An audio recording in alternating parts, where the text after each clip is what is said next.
Bienvenue dans le flow de la vie. Je suis Sandy, coach de vie, maman de jumelles et allergique au bullshit. Alors ici, on va parler sans chichi, comme entre amis, de la vie, c'est haut, c'est bas, avec mon regard de coach. Mes clientes disent de moi que je suis un mix entre douceur et coup de pied aux fesses, alors compte sur moi pour ne pas passer par 4 chemins, mais toujours avec toute ma bienveillance. Pense à t'abonner au podcast, à le noter avec 5 étoiles s'il te plaît et à le partager à quelqu'un qui en aurait besoin.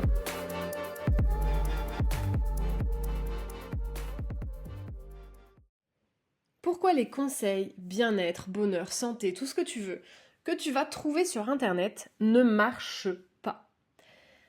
Il peut y avoir plusieurs raisons à ça. L'une des raisons est qu'ils ne sont tout simplement pas faits pour toi. Internet, c'est une énorme base, une énorme banque de données avec beaucoup d'informations. Et tu as dû le remarquer avec beaucoup d'informations contradictoires. Je sais pas si on parle juste de l'alimentation, imaginons des régimes alimentaires. Certains vont te vanter le régime vegan comme étant celui qui est le meilleur pour la santé, parce que la viande rouge va causer ci, va causer ça, etc. Les produits laitiers vont causer ci, vont causer ça. Et vont avoir, eux sur eux-mêmes, d'excellents résultats avec un régime vegan, et du coup vont prôner ça comme étant le régime le meilleur en fait pour l'être humain. Et tu continues à scroller sur Instagram et là tu tombes sur un post qui va te dire tout l'inverse, qui va te dire que tel influenceur, telle personne a adopté un régime carnivore, un régime à base de viande rouge, de viande crue, ou un régime paléo, ou un régime... Et en fait, pour toutes ces personnes, ça a très bien marché aussi. Et toi, t'es là, tu dis, qu'est-ce que je dois faire? Le fait est que, et c'est pareil pour le dev perso, moi je suis coach mindset, je suis pas du tout diététicienne, je suis coach mindset et c'est exactement la même chose dans le dev perso, dans le bien-être, etc.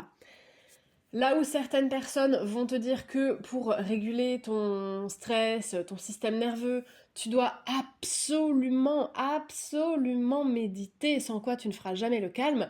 D'autres personnes vont te dire que la méditation, c'est pas un bon outil, que ça peut générer plus de stress qu'autre chose chez certaines personnes à terrain propice, et que ce qu'il faut, c'est plutôt évacuer en allant faire du sport. Et d'autres personnes après vont encore te dire que bah non, faire du sport, c'est aussi un stress pour l'organisme, et que du coup, le mieux étant de rester en pleine conscience en regardant... Bref, tu vas trouver de tout, de tout, de tout, et surtout de son contraire. Et c'est normal en fait, c'est normal parce que chacune des personnes qui va créer du contenu va te parler au travers de son expérience personnelle. Il y a des gens sur qui les bains froids marchent à merveille, alors que sur d'autres, ça va surstresser leur organisme et ça va pas marcher. Parce que chacun parle aussi avec son expérience personnelle. Donc ce qui marche pour les uns ne marche pas forcément pour les autres. Le truc c'est que toi, tu vas peut-être regarder tous ces conseils-là comme étant non pas des conseils, comme étant non pas des idées, comme étant non pas des choses à essayer et à voir si c'est bon pour toi, mais comme étant des vérités. Tu vas te dire, bah oui mais j'ai lu que les douches froides c'est bon pour ça, pour ça, pour ça, pour ça, et que il faut faire des douches froides. Malheureusement, j'aime pas ça, c'est une torture pour moi, j'ai l'impression qu'après je suis pas bien, ça me stresse d'avance. Bah, alors peut-être que la douche froide n'est pas faite pour toi. Il y a un truc, c'est vraiment la connaissance de soi. Qu'est-ce qui est bon pour toi? Qu'est-ce qu'il te faut à toi? Comment fonctionne ton organisme? Où en es-tu dans ton cheminement? Une personne, par exemple, qui a un système nerveux béton ultra bien régulé, qui n'a pas de trauma ouvert et activé, qui est vraiment droite dans ses baskets, dans ses émotions, etc., va avoir une capacité, par exemple, pour rester là-dessus, à encaisser des bains froids, évidemment beaucoup plus facilement qu'une personne qui a un système nerveux qui est dans les choux, qui est complètement dérégulé, qui est sursollicité, qui est en épuisement chronique, qui va pas supporter d'être brusqué le moins du monde physiquement ou mentalement. Bien évidemment que ça va pas être la même musique pour ces deux personnes-là, c'est évident. L'idée, c'est toujours de savoir, toi, qui tu es, comment tu fonctionnes et où tu en es surtout. On n'en est pas tous au même stade dans notre réflexion, dans notre fatigue, dans notre épuisement, dans la sollicitation de notre système nerveux, dans d'éventuels traumas, dans les bagages qu'on se porte ou pas sur les épaules, dans des angoisses, On n'a pas les mêmes vies, les mêmes rythmes, les mêmes besoins, les mêmes désirs, les mêmes attentes, on n'a pas la même génétique, on n'a pas la même éducation. Donc évidemment que les conseils que tu vas trouver sur Internet, il faut vraiment les voir comme des conseils et non pas comme des vérités. Si tu vois tout ce que tu trouves, tout ce qui passe sous tes yeux comme des vérités et que tu te demandes putain mais pourquoi ça marche pas sur moi, c'est que justement tu les prends pour des vérités et pas pour des conseils. L'idée c'est vraiment d'être curieuse envers soi-même et de se dire je vais m'explorer, qu'est-ce qui est bon pour moi, qu'est-ce qui me fait du bien. Il y a des personnes par exemple qui vont adorer être en société, adorer sortir, que ça va vraiment rebooster, redynamiser, que ça va vraiment remplir intérieurement d'être avec du monde, de faire la fête avec plein de personnes, etc. Il y a des personnes pour qui sortir, aller au bar, aller, je sais pas, en boîte, ça va être hyper agressif parce que il y a des gens qui parlent, parce qu'il y a du bruit, parce qu'il y a des lumières, parce qu'il y a, je sais pas, des odeurs de tabac, parce qu'il y a des gens qui viennent te parler, t'accoster. Et ça va être trop pour eux, pour leur système nerveux, pour leurs besoins. Mais oui, parce que chacun a des besoins propres en fait, chacun a des besoins différents. Et nos besoins peuvent évoluer selon la vie, la période, la fatigue, selon notre cycle aussi en tant que femme. Enfin, l'idée c'est vraiment de savoir qui tu es toi, comment tu fonctionnes toi, et de voir les contenus que tu trouves sur Internet comme étant des conseils, des pistes à étudier, à essayer, à aller explorer, mais certainement pas des vérités. Quand je vois des personnes se priver de bouffe, manger les assiettes avec des quantités minimes, les assiettes que mangent mes filles qui ont 20 mois, alors qu'elles ont 40-50 ans, parce que elles ont lu quelque part qu'il fallait manger moins machin pour perdre du poids, mais ça m'alarme en fait, parce que regarde bien objectivement ta situation, regarde bien la vie que tu as menée, ton organisme où il en est, ton état de fatigue, tes besoins, etc. Ne prends pas tout ce que tu vois passer sur Internet comme étant des vérités, sinon tu vas ériger en vérité des simples conseils qui sont parfois pas bons, qui sont parfois pas adaptés et surtout qui sont pas du tout personnalisés pour toi. Alors évidemment, on n'a peut-être pas toujours les moyens de se faire accompagner de manière personnalisée par un coach mindset, par un coach sportif, par un diététicien, un naturopathe, j'en sais rien. On n'a peut-être pas les moyens de ça, et ça je l'entends, mais alors sois toi-même en fait ton propre accompagnant et fais toi-même des expériences, explore un petit peu toi-même, mais arrête de considérer comme des vérités, des trucs qui ne sont que des conseils, à plus forte raison si tu t'acharnes, je reste sur cette perte de poids, si ça fait 10 ans que tu essayes de perdre du poids et que tu continues depuis 10 ans à manger moins parce que t'as lu quelque part qu'il fallait manger moins, tu vois bien que ça marche pas, et essaye une autre approche. Essaye une autre approche. Prends les conseils que tu trouves sur Internet comme étant uniquement des conseils à essayer sur toi. Quand bien même, voilà, à essayer sur toi, on s'entend. Si il y a des trucs qui sont proprement, enfin, je les vois passer, alarmants et absurdes, bon, il y a une limite à ce qu'on a envie d'essayer sur soi aussi. Il faut avoir un petit peu de lucidité, un petit peu de respect pour soi-même aussi. Mais voilà, déjà, la première des choses, pourquoi les conseils que tu trouves sur Internet ne marchent pas sur toi? Parce que ce sont que des conseils et pas des vérités et qu'on a tous des besoins différents et qu'on n'en est pas tous au même stade. Et que toi, là, qui lis ce conseil sur Instagram ou qui écoute cette vidéo YouTube ou ce podcast ou que sais-je, t'as peut-être pas les mêmes besoins, t'en es peut-être pas au même stade, au même endroit, avec le même bagage génétique, émotionnel, que sais-je, que la personne qui donne ce conseil. Donc vois vraiment les choses comme des conseils et pas comme des vérités. À plus forte raison, si ça fait des années que tu essayes et que ça marche pas, ou que tu vois que c'est pas fait pour toi. J'en parlais avec une cliente l'autre jour que j'ai en coaching individuel, qui me disait qu'elle est hyper stressée, il y a des angoisses, etc. Et qu'elle a essayé de méditer, de faire du yoga et tout, mais ça marche pas, elle s'ennuie, elle arrive pas et tout. J'ai dit, mais pourquoi tu fais alors? Pourquoi tu essayes? Pourquoi tu persistes dans un truc? Tu vois que c'est pas fait pour toi. Des solutions pour réguler ses émotions, son système nerveux, ses anxiétés, il y en a des millions de milliards. Pourquoi s'acharner sur un conseil, une piste que tu vois bien qu'elle ne marche pas sur toi? Passe à autre chose, essaye autre chose. Donc ça, c'est une première des raisons de pourquoi les conseils que tu trouves sur Internet ne marchent pas sur toi. Peut-être simplement parce qu'ils ne sont pas adaptés à toi, en fait. La deuxième grande raison, et alors celle-là, je pense qu'on le fait tous ou qu'on l'a tous fait à un moment donné de notre vie, c'est de rien appliquer, en fait, de pas essayer. Là, je te parle de t'acharner, etc., ou d'essayer des mauvais trucs, mais on va pas se mentir, il y a aussi l'autre côté de la pièce qui est de même pas essayer, de même pas appliquer. Parce que je vais peut-être énoncer un truc comme étant une évidence, mais je crois que c'est pas évident pour tout le monde, et ça l'a pas non plus toujours été pour moi. Liker un post ne fera pas le travail. Liker un post, liker un réel, repartager une citation sur la vie, une citation sur le bonheur, une citation dev perso, ou liker une vidéo de séance sportive ou je ne sais quoi, ne fera pas le travail sur toi. Si tu ne le fais pas, en fait. C'est bien beau de partager des grandes citations, des grandes phrases, etc. Mais t'en fais quoi, en fait? T'as liké, t'as partagé, mais concrètement, dans ta vie, tu en fais quoi? Tu appliques? Tu mets en pratique? Ben, peut-être pas. Ça te donne le sentiment en fait de faire un truc vers le mieux. Tu vois, tu t'abonnes à des comptes de coach, à des comptes de coach sportif, à des comptes de naturopathe, de diététicien, je sais pas quoi. Et ça te donne le sentiment de rentrer dans un truc bénéfique comme ça, d'aller vers le mieux. Mais t'incarnes rien en fait, tu le fais pas. Tu le fais pas. Ah, tu likes hein, peut-être des posts de nanas qui font du sport, je sais pas, mais tu restes dans ton canapé. Tu vas liker je sais pas, la routine yoga, respiration, relaxation d'une nana sur Instagram qu'elle fait avant d'aller se coucher, où elle conseille de pas prendre son portable, mais de plutôt se déconnecter un peu, etc. Tu vas liker, mais tu vas liker en étant sur ton portable dans ton lit, sans le faire. C'est pas cliquer du pouce qui marche. Cliquer du pouce, c'est sympa, ça donne de la visibilité à la personne qui a créé le contenu, c'est vachement sympa pour elle.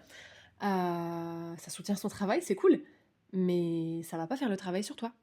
Je pense qu'on connaît tous et toutes, et je vais le dire, et vous allez avoir quelqu'un à l'esprit. Et moi, j'ai été cette personne-là beaucoup pendant ma vie de jeune femme, je le faisais moi-même, c'est pour ça que je le dis encore, mais il n'y a aucun jugement dans ce que je dis, mais il faut juste être honnête des fois avec soi-même. Vous connaissez tous cette personne qui partage, genre imaginons Facebook, voilà, qui partage sur Facebook ou en story Instagram, des citations. Des citations sur le bonheur, la positivité, la franchise, le bien-être, que sais-je. Mais c'est la personne la plus râleuse, la plus frustrée, la plus fermée d'esprit, la plus que vous connaissiez. Vous voyez ce truc-là? Vous vous dites, bah, oui, mais enfin, tu partages ça, mais c'est pas du tout toi, mais tu le fais pas du tout, toi. Ben ouais. Parce qu'en fait, cette personne-là, elle a un peu comme le sentiment, et je l'ai été, hein, étant plus jeune, donc je me permets de le dire, et je sais que peut-être toi-même tu te reconnais, ou en tout cas, à minima, vous connaissez quelqu'un comme ça.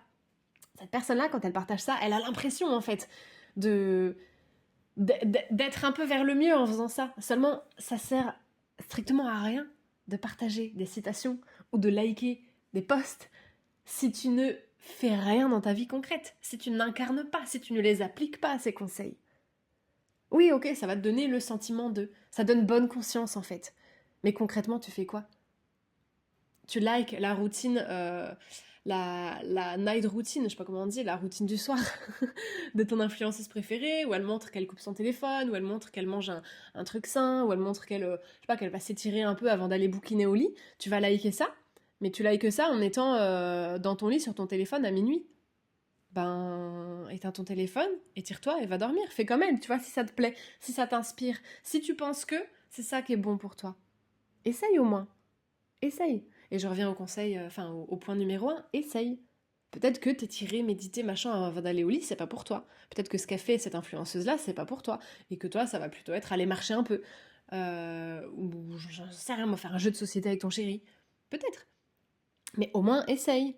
Il y a une chose sur laquelle au moins on peut tous s'accorder, c'est qu'il y a des choses qui sont universellement pas ouf pour n'importe qui. Bouffer une pizza en regardant un film d'horreur et après aller scroller Instagram jusqu'à minuit dans ton lit, le nez collé à l'écran de ton téléphone au lieu de dormir, ça, on peut plutôt tous s'accorder à dire que c'est pas très bon pour personne. Ça, on le sait. Donc à partir du moment où on le sait, est-ce qu'on peut pas, dans ce cas, essayer d'appliquer autre chose? Mais voilà pourquoi. Je sais, hein, j'aime bien bousculer dans mes épisodes et c'est comme ça que je travaille aussi. J'aime bien bousculer aussi en coaching. Pourquoi? Parce que moi, je me bouscule aussi moi-même. Et encore, je suis ultra soft avec vous ici. Il y a un moment où il faut être honnête avec soi-même. Sans honnêteté, alors j'en ferai un épisode dédié, tiens, ce serait intéressant. Sans honnêteté avec soi-même, il va rien se passer. Parce que tu vas faire des choses pour te donner bonne conscience, pour dire que t'as fait, mais sans les faire jusqu'au bout, sans les faire tenir dans la durée, sans vraiment t'investir, ou peut-être même que tu vas faire un truc juste pour faire une story Instagram et puis arrêter après de rasseoir dans ton canapé. Mais ces conseils-là que tu trouves sur Internet, si tu les appliques pas, si tu ne les incarnes pas, si tu ne les intègres pas, pardon, dans ta vraie vie, au-delà de ton écran, au-delà de ton téléphone, au-delà de Facebook ou Instagram ou TikTok ou je sais pas sur quelle plateforme tu es, bah, si tu les appliques pas en vrai de vrai, il va rien se passer. Il va rien se passer du tout. Tu vas continuer à cliquer du pouce en te demandant pourquoi ta vie ne change pas. Là, c'est à toi de vraiment te responsabiliser. Ah, mais je comprends pas, machin. Mais est-ce que tu as essayé quelque chose? Ce conseil-là que tu as lu, que je t'ai donné, je t'ai vu partager là une vidéo, est-ce que tu as essayé ça? Non, parce que tu comprends, mais... Bah non, bah essaye. Essaye si tu veux aller vers le mieux, si t'as envie. Si t'as pas envie, bah t'as pas envie, c'est ok. Si ta vie te convient comme elle est, bah c'est très bien, pas de souci. Chacun voit midi à sa porte, chacun voit son bonheur à sa porte, c'est très bien. Si ta vie te convient, c'est très bien. Mais si t'es pas bien, si t'es malheureuse, si tu dis oui, je comprends pas, je voudrais que ça change, ben fais quelque chose. Ne te contente pas de cliquer du pouce sur les belles citations, sur les jolis posts. On sait ce qu'on a à faire, on n'est pas con. On sait ce qu'on a à faire. Je reviens à ça, mais on sait ce qu'on a à faire. On sait qu'il y a des trucs qui globalement sont pas bons. On sait très bien que scroller son portable, avoir le nez sur son portable à 1h du matin dans son lit comme ça, on sait que c'est pas bon, on n'est pas con. On sait que enchaîner les petits-déj sucrés de la boulangerie avec des pizzas, des apéros, machin, et rester sédentaire, pas faire de sport, pas bouger, on sait que c'est pas bon. On sait que c'est pas bon. On sait que passer son temps à se plaindre et attendre que les journées passent, machin, sans faire d'activité, sans se bouger, sans se prendre en main, on sait que c'est pas bon. On le sait, on n'est pas bête. Il y a quand même des grandes lignes d'hygiène de vie qu'on connaît tous et qu'on sait qu'on gagnerait tous à appliquer. On le fait pas forcément. On le fait pas forcément, mais on va liker les photos de nanas sportives ou de jolies assiettes ou que sais-je sur Instagram. C'est un choix, c'est toujours un choix. Je reparlerai de la responsabilisation. J'en ai d'ailleurs parlé dans un épisode de podcast que j'avais appelé, je crois que c'était Mindset de victime vs Mindset de leader de ta vie. On s'entend, hein, le mot victime, c'est pas un gros mot. Moi, je me suis très très longtemps positionnée en victime de ma vie, des événements, de ce qui m'était arrivé, de mes journées. Et pourquoi? C'est pas juste machin. Mais je ne faisais rien, je n'agissais pas. Je ne prenais pas mes responsabilités. Mais c'est quand on prend ses responsabilités que les choses commencent à avancer. Donc quand tu vois des conseils qui passent sur Internet, parce que c'est quand même le propos de ce podcast, des citations, des posts, des phrases, des conseils, des astuces, des machins, eh ben essaye, te contente pas juste de cliquer du pouce, essaye. Et vois si ça marche, vois si ça te convient. Si ça te convient pas, essaye autre chose.